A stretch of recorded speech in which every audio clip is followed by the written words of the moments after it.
right, welcome to another episode of Remote Voices. This is what we are calling Season 2 of our show. We have an amazing guest, Anja, who's head of marketing at Deel. We're going to talk about some really cool stuff on the show today. But first, Anja, tell the audience, what do you do? Who are you? What's Deel? What's it all about? And kind of give us the rundown. Hey everyone. So first of all, congrats on season 2. I'm super excited to be kicking this season off. I love the show. I watched a couple of episodes, so excited to finally be on. And yeah, thanks to Twitter and connections we make there. Yeah. So yeah, as you said, I am head of marketing at Deel. That's my official title. Unofficially, I am the remote fairy of the team, which means that I do my best and take care of the team, everything from organizing team calls and just making sure everyone is onboarded and welcome, and then coming up with random things to make their day, basically. And what is Deel? Give us kind of like the elevator pitch on why you should be using it. I think you guys also have some recent news. You guys got some funding recently that was a pretty cool milestone in the company. Yes, exactly. So Deel is a payroll and compliance platform for remote teams. So it means that if you are hiring globally, you can streamline all the contract creation, payments, documents collection, all the annoying stuff that you usually do manually. You can do all that within a couple of clicks with Deel. So if you are in the US, if you're in Africa, Australia, wherever you are, you can use Deel and make your life better, basically. And we are actually users of Deel ourselves. That's Yes. how we pay a number of our international contractors / employees. And it's been a godsend, the one-click button to pay and really great audit trails. So I can go back and look at like where they've clocked hours. And it's been amazing. So we're big fans of the product ourselves. Thanks so much. I'm always glad to hear that. So I'm not just shamelessly promoting the product. No, there are no shameless plugs on this show. I actually did a call with someone the other day asking about you guys, and I gave you all the glory and shouted your praises from the rooftops. So oh my God, thank you so much. I really appreciate it. Yeah, well, word of mouth is I think one of the best marketing tools, if you will. So it's always a pleasure to hear that somebody actually enjoys using our product. Yeah, and I think any company right now that is helping build out what we would consider the global workforce and just enabling companies to find talent and hire talent from anywhere. I mean, that's awesome in my book because I just want us to stop, and get out of this mentality of, talent is only in San Francisco. So it's super exciting to back you guys and be big fans because I love what you're enabling. Thanks. Yeah, well, we're doing our best. It's a beautiful learning process. We're all learning a lot about compliance on the way, and just figuring out how to best support our users. And we always listen to their input, questions, and feedback because that's actually how we build the product that it is right now. Well, I tell you what, and I think Jordan would agree with me. We'll become investors the day that you figure out how to auto file and auto pay all of our state unemployment taxes, because holy smokes, is that just like the worst process in the entire world. I'm talking to Alex next week. Actually, I'm going to run it by him too. It's so bad. Go for it. Yeah, we may put it on the roadmap. Who knows? You heard it here first. That's right. Yes, exclusive content dropping right now on Remote Voices. Yep. All right. Well, Jordan, this tweet I think was dropped by you. You probably have the most knowledge of it, but it says, yesterday we announced Slack acquired, is it Rimeto? Yeah, Rimeto. Rimeto, the enterprise directory reimagined. Now, he had a whole thread here, and I think he even went on the news and did a stream. Could you kind of break this down for us? Yeah, so basically Slack acquired this new company called Rimeto, and basically it enables to get you more context on your coworkers. So inside of, an organization at a certain point, it's hard to really know who's who and who does what at a certain scale. And especially being remote right now, that's really tough to do. And so Rimeto kind of bridges that gap. And so yesterday, I thought this was really interesting because Stuart went on CNBC and was basically just talking about how he sees the future of work play out and the importance of these tools that allow you to communicate on a deeper level, or I guess like in a more rich sense with your fellow coworkers and employees. And that was the whole reason for the acquisition. And so I thought this was interesting to us because that's kind of what Yak provides. And Hunter, I think even yesterday you shared a screenshot with us, but people are using and looking for these tools to communicate with one another in a way that's just better, or the best that it can be, kind of given the circumstances right now. So yeah, I think that's why this is so cool for me. That Stuart is just like, yes, we need tools that allow you to communicate at a really, really high level. He sees the writing on the wall. Hunter, do you want to talk a little bit about that screenshot that you shared yesterday? I actually don't remember. It's it kind of reminds me of chit chat. Psych Insights. Is this the chit chat screenshot of people talking in Yak? Oh my gosh. Yeah. People are just like in the groups, forget it. I gotta. Okay. All right. Mid podcast. I'm working It's gonna remote. get a call. It's commercial It's not my time. phone. Sorry. Oh my God. Hunter, you okay? It's okay. It's okay. Like, it's remote work, and we're working under circumstances that are not. All right. common Well, for Hunter's everyone. gonna get skipped, and he's gonna have to just listen to Anja talk about the remote nature of Deel. I assume you guys are a remote company, right? We are a remote first company, so we have been remote right from the start. This is how the company itself was imagined in the beginning. And I think it wouldn't make any sense to be different than remote, because we are trying to advocate remote working, and the talent should be anywhere, not just in San Francisco. So it would be really silly if we only hired in San Francisco, right? 100%. And also, to top that, I mean, we are all Deel users ourselves. So, we are really there on the forefront of what we are trying to do and the product that we're building. Yeah, we talk about that a lot on the show, this idea of dog fooding. Like, if you're going to build a product, you should be using it yourself. Where are you based yourself? I'm based in Belgrade, Serbia. Oh, all right. We actually just hired someone who moved from Seattle to Serbia. Wow, nice. But I heard you guys, he just told me that you guys are going on to lockdown again. We're not. Things are changing quickly these days. Not to get into the political aspect of what's happening, but we're not actually. Yeah, so they kind of dropped the idea, but we do have some additional measures, because everything opened up for a bit, and then they were like, "Whoops, no, not really." So they are kind of limiting the gatherings and the number of people that can be in one place, etc. Well, Hunter, are you done with your little phone call on the side now? My escapades. The The beauty of working remote, just everything happens all at once. Yeah, man, it's pretty cool. So a lot of people are starting to use Yak in a way that's like not just, I don't know. I guess it's like water cooler talk.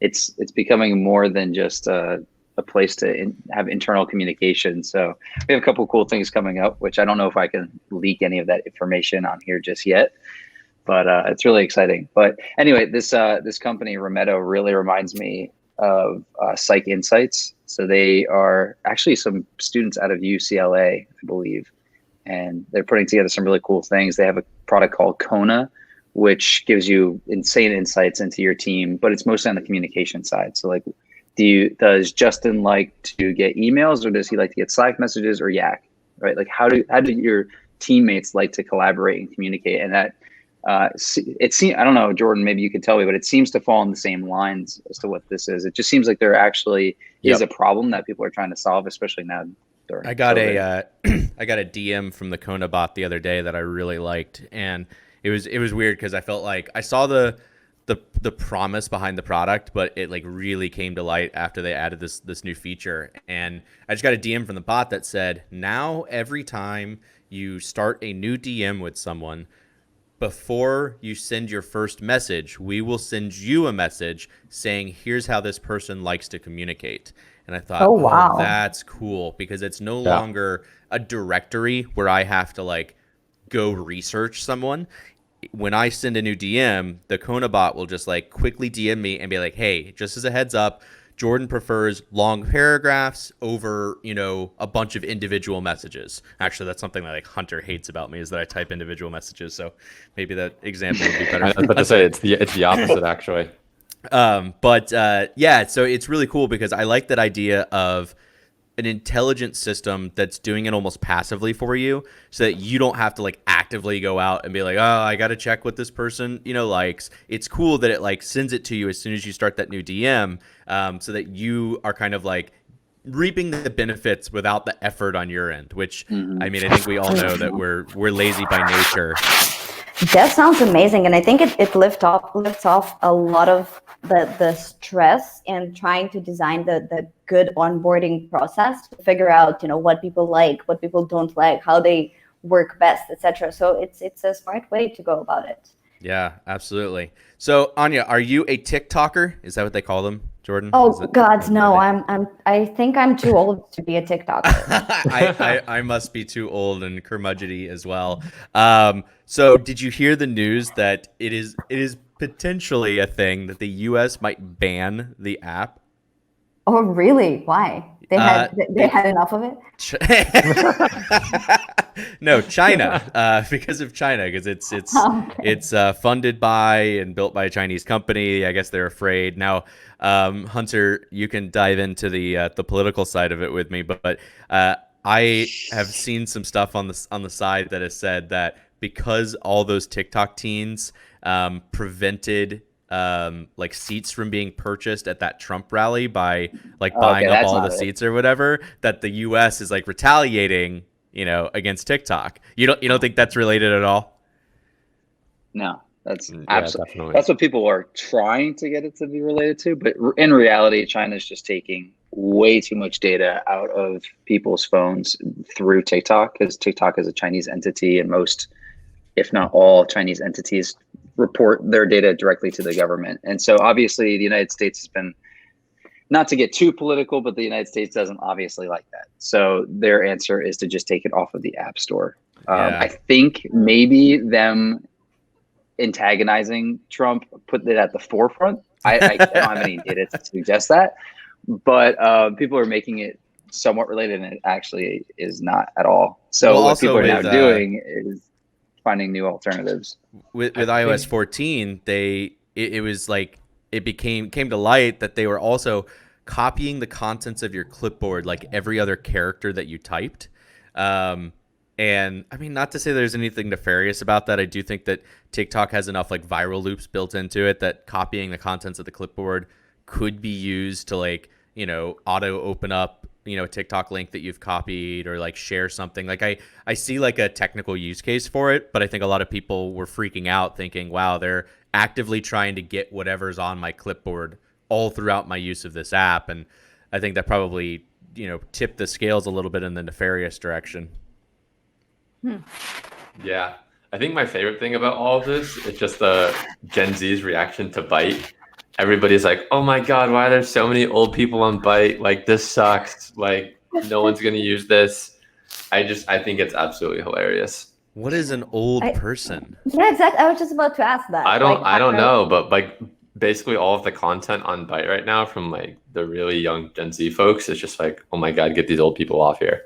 I am just like imagining a guy like eating his tapioca pudding in like a boomeranged Byte video, and that's why all the Gen Zers are upset. It's crazy. Like, we who are like 20 something approaching 30s or early 30s are not half dead, and like Gen Z do realize that. That's hilarious. But I mean, what's interesting about this, and the whole purpose of this tweet, is that Byte, which launched, I don't know, Jordan, like a couple months ago, I feel like, yeah, right? A couple months ago, and was at the time, and Anja, I don't know if you know this, but it was basically the spiritual successor to Vine, which obviously Vine, very popular. Vine compilations on YouTube still get lots of views. People have built whole careers about. Are they called Viners? That can't possibly be right.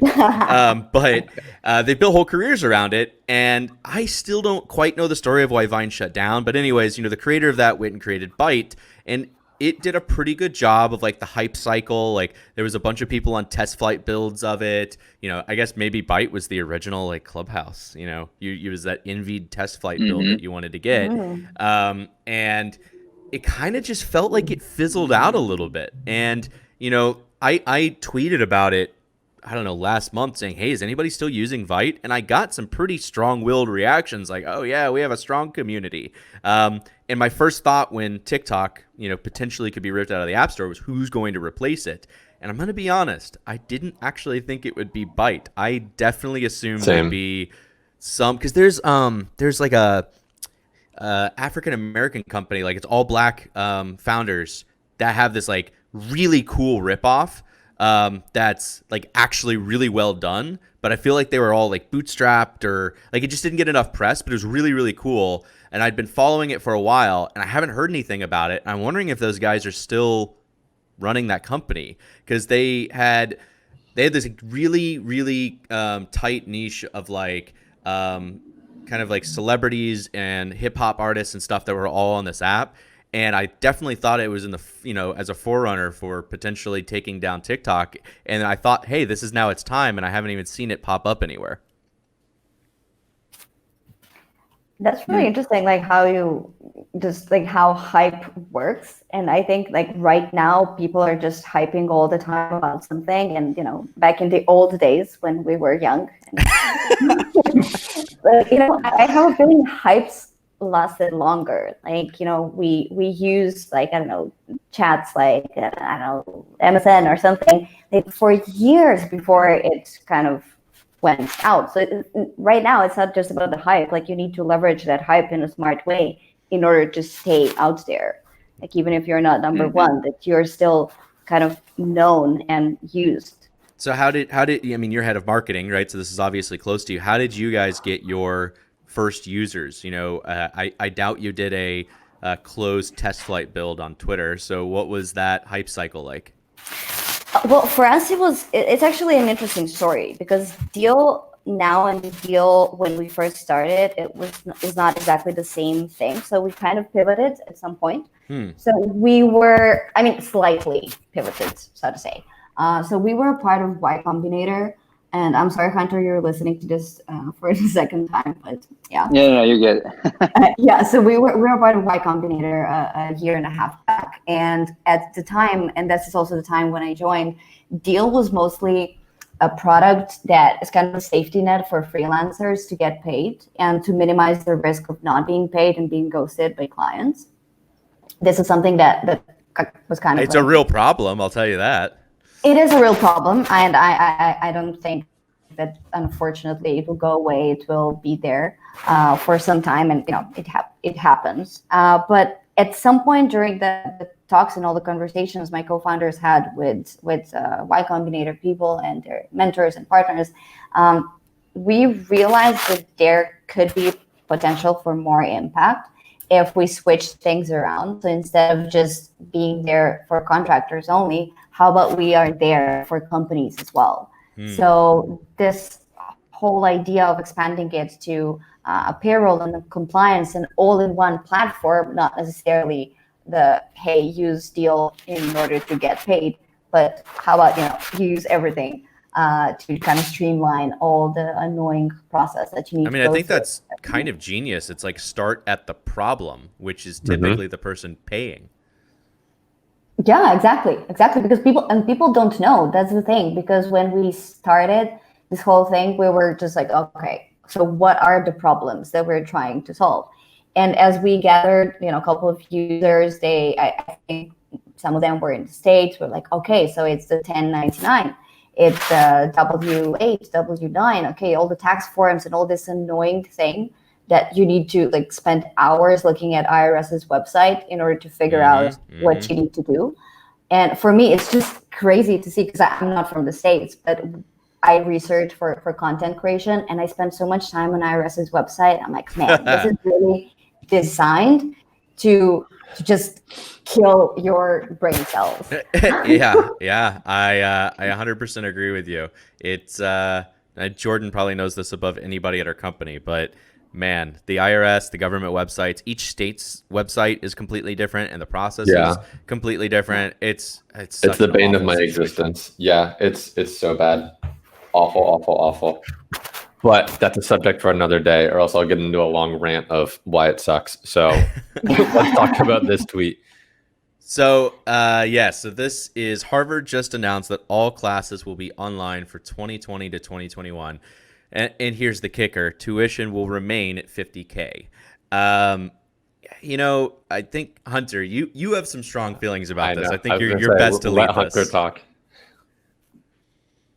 I don't know, man. To me, it's like, why would it be cheaper?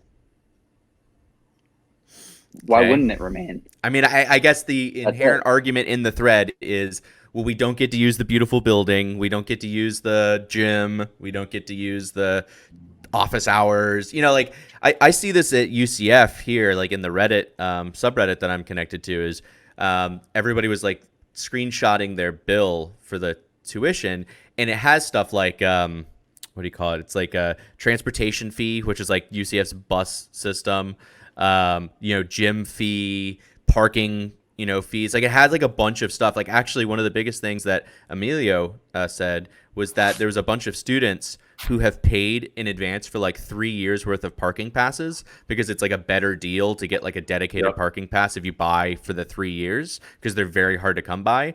And that the school is like, yeah, I mean, we're not refunding that. Like you paid in advance 3 years ago. Like, right, but we're not Oh, yeah. going to class anymore. So I don't know. I mean, I think the argument is there's stuff that was offered auxiliary to the teaching that they're paying for. And I mean, we got a comment here in the feed that says the quality of teaching goes way down. Do you think that will happen? That the teaching won't be the same level now that it's remote? I mean, Doesn't personally, have to be. yeah, I mean, I think it inherently does go down, especially, and maybe this is something that the colleges need to figure out, but a lot of these teachers aren't prepared to like teach remotely. Like even, I mean, we saw this when COVID first really became a thing and everybody was trying to go remote. A lot of these folks had no idea how to like properly set up Zoom, do an online class, just like structure it. So like the basic infrastructure was really hard for people to learn, and I think that'll continue into the fall. Yeah, I think it's the unexpected things that might decrease the quality. I mean, the content itself will of course not decrease, because you're speaking, just the channel is different. But I think it takes an adjustment period for everyone, and I've been seeing it with people who are switching to like work from home as opposed to in office work, with professors, with like in third year we had.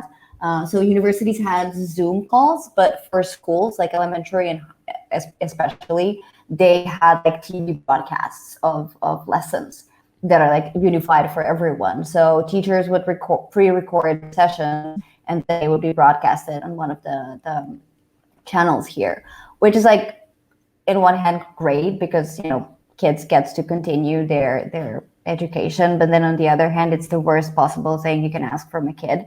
So just like sit there for hours. Yeah. And that, of course, like you need support from parents, etc., but not to go into off topic. Like it really depends. Like I don't think you can say like, yes, it will decrease, or no, it will not. I mean, and this isn't Harvard as an example, but I had a friend that called me last night and said, hey, you're good with technology. What's the best webcam to buy? And I was like, I mean, what are you going to use it for? And he goes, well, I need to buy 20, one for each of the classrooms at my high school. And I was like, dude, you are not going to find 20 webcams right now. Like, they are sold out everywhere. Like, there's no way you're finding 20 webcams. And he's like, oh, really? And so we just started to talk, and I didn't know this. I didn't understand this fully, I guess. But the legislator that passed this week said that schools are going to be reopened here in Florida. And I thought that ended at that. You're going to go to school. Actually, what it was, though, is that all schools must open, but they must also offer a streaming option. And this is what I find really interesting, is with Harvard here, it's all going to be online.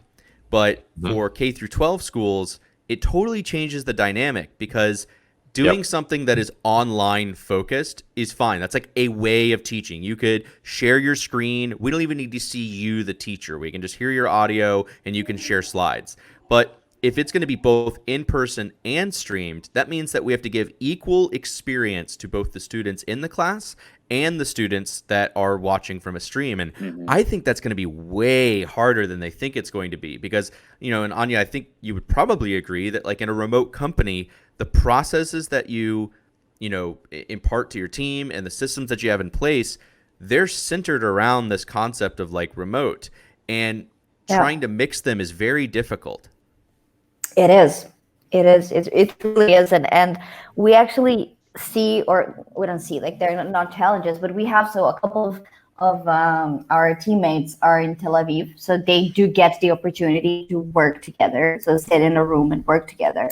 And I remember having a discussion with CEO from Acework, Angelina. She's amazing, and she also has the same issue, so to say. So a couple of her teammates are in Berlin, and then she has remote workers. So she needs to figure out a way how to balance that, and all of us do. But it's just hard because you cannot control organic connections and organic interactions that happen in a physical space. Yeah. Mm-hmm. Yeah. I mean, I think that That's actually. into, Go ahead, Hunter. yeah, I'm just gonna say that what she's saying, it taps into everything that we've been learning about Yak and the struggles that go into like for example, I don't remember the statistic off the top of my head, but Harvard Business, I believe it was the Harvard Business Journal or Business Review, put out a study that said that people that are, when there's a hybrid office, one that's in office and then one that's online, the one that's online, the remote employees feel like they're not as connected, and they feel like they miss opportunities. They feel like they're not as prone to getting promotions. So bring that into the classroom sense. I don't know if that translates all the way back into education, but it's going to be interesting to see how that turns out. If anything, we should be rewarding Harvard because now they are going fully remote, which is what we tell everybody to do. I think the problem with this is that the price doesn't reflect, the quality of life or education that you may get. I mean, because let's be honest, half the magic of going to college is the social interaction. I mean, Hunter, you and I, for example, but you could be saying the same thing about offices, though. Well, I mean, right? That's what people say all the time. I'm paying you in that scenario. You're not paying me. Right. I even think about us. Like, we met because we were in like one of the on-campus facilities using their stuff. Like, that interaction obviously is super worth, whatever, right? But also I think about like how many times did we just randomly, was it like 11 p.m. at night and are we like, hey, let's go to the library, or like, hey, let's do X, Y, and Z. It's really hard to justify paying the same price when you can't get those like just magic moments anymore. Yeah. Well, that's what people say about offices all the time, like bringing it back to remote work. That's why for decades, people have been, especially middle managers, have been resisting the urge to go fully remote, because now you don't get to see who's at your desk. You don't get the magic moments of like walking past somebody, the water cooler effect. None of those things come into place when you have remote, or at least that's what they used to think. But now that you can get the same value of worker, if not better. I think that's the if you have a fully remote workforce. Is like, in remote work, we have tools, and of course Yak is building one of these tools, but there are multiple tools in existence that help create the community and communication that you would lack in an office. And I don't think that exists for schools.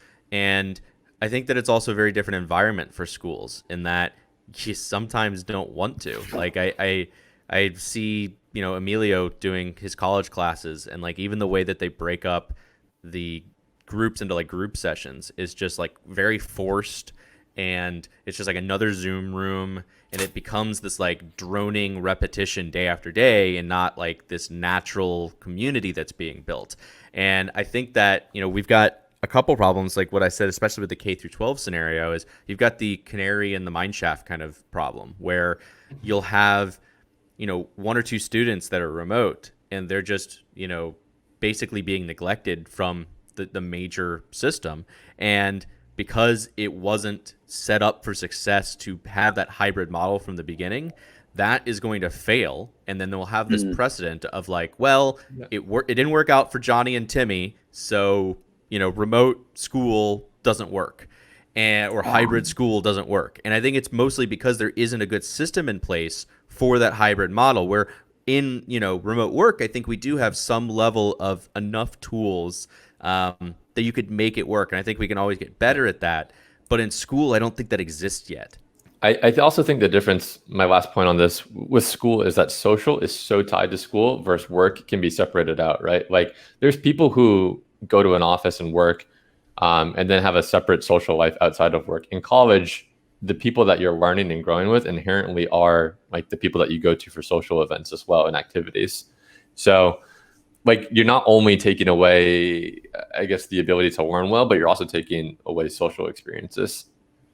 Yeah, But definitely. okay, next. I think this is our last slide. But Anja, I don't know if you noticed this launch yesterday, but it was number 2 in Product Hunt. I was fortunate enough to be included in this launch, but Product Hunt just partnered with SuperPeer to launch a mentor network. And I guess, on the note of kind of education and how education is changing, I personally find this very encouraging. I love what Product Hunt is doing. I'm honored to be included with, I think everyone on this list probably makes 10x what I've made, and is much more impressive than me. So I feel honored to be included. But for me, it furthers, I think our mission as well, Anja, both Deel and Yak's mission to kind of decentralize San Francisco. And, this idea of like, you can get education, you can get mentorship, you can get apprenticeship, like wherever in the world you are, doesn't matter what country, doesn't matter, what age, doesn't matter what company you're working for,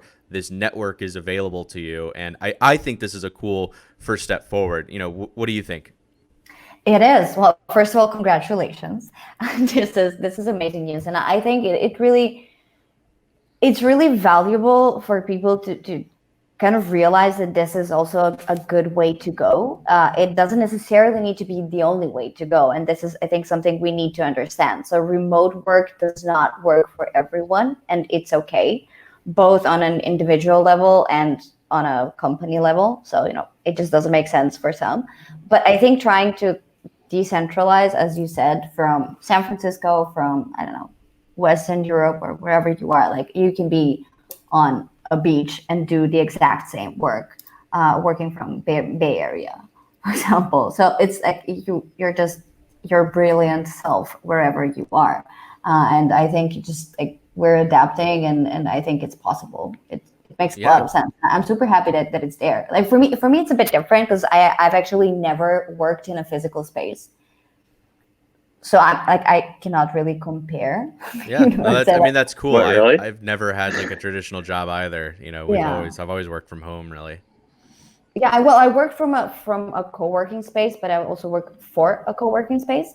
I was a part of a global team of one of the co-working spaces, but I never stepped into an actual office. So I never put on a suit and just went there, which is really funny because when I was putting on this Deel t-shirt that I have that nobody will see, now we're just doing audio. I remember this, like, don't dress for the work that you have, dress for the work that you want to have. What you want, yeah. I'm like, should I be in like bathing suit with sunglasses? Yeah. How does that play into like remote work?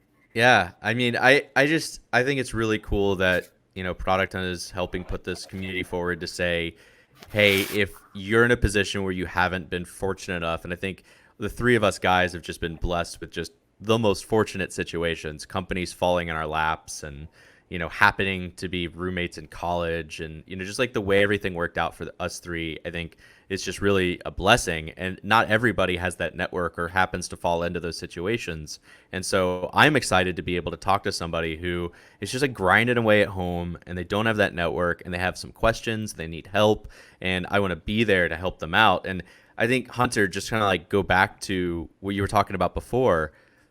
Would you, and I think this is a good question for you in particular, still pay $50K for Harvard online if you could, I don't know, get personal mentorship from Zuck, right? Like for a quarter of that. Like, is Harvard still going to have that like badge of honor moving forward if there are other ways to get educated? Yeah, for sure. I think I saw it was like what, $75 to be able to talk to one of the mentors. Yeah.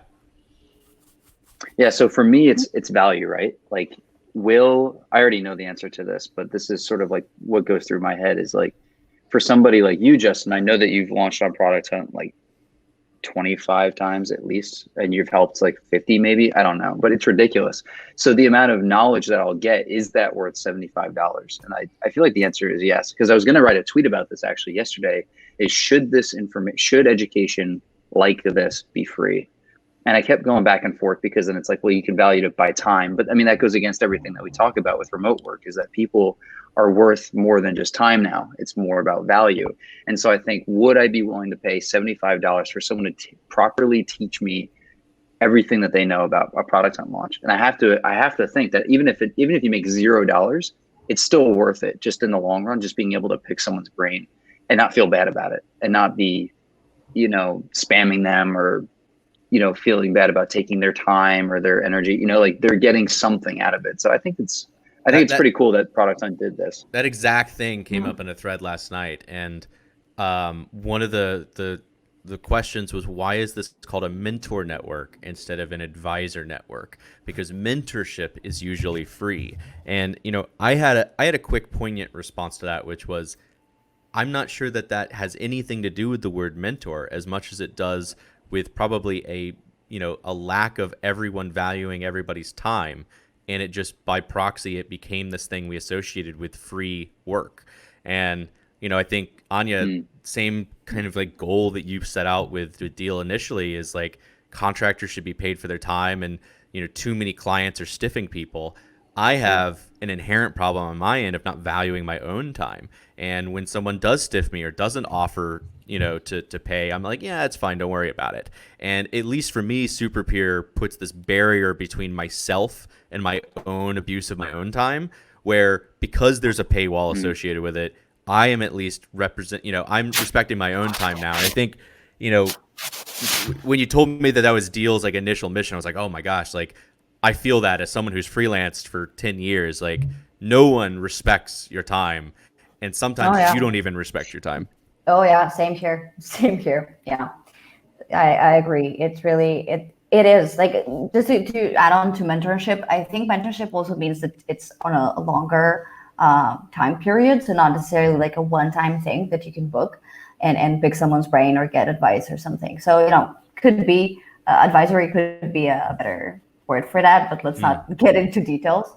Because for me, mentorship program is something that, you first of all pick someone that you like to be mentored by, which is extremely important, because you need to have, similar views, or not similar views, but like similar paths, so I would say.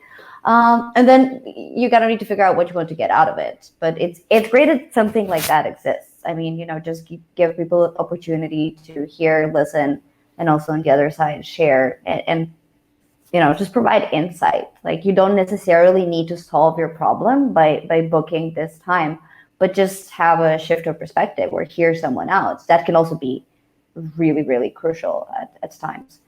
Yeah. Yeah. And I think it furthers the mission of both Yak and Deel of building a globally enabled workforce where talent is everywhere, education is available from anywhere. And yeah, I don't know, I'm super excited, for companies like you guys that are helping that, further that mission.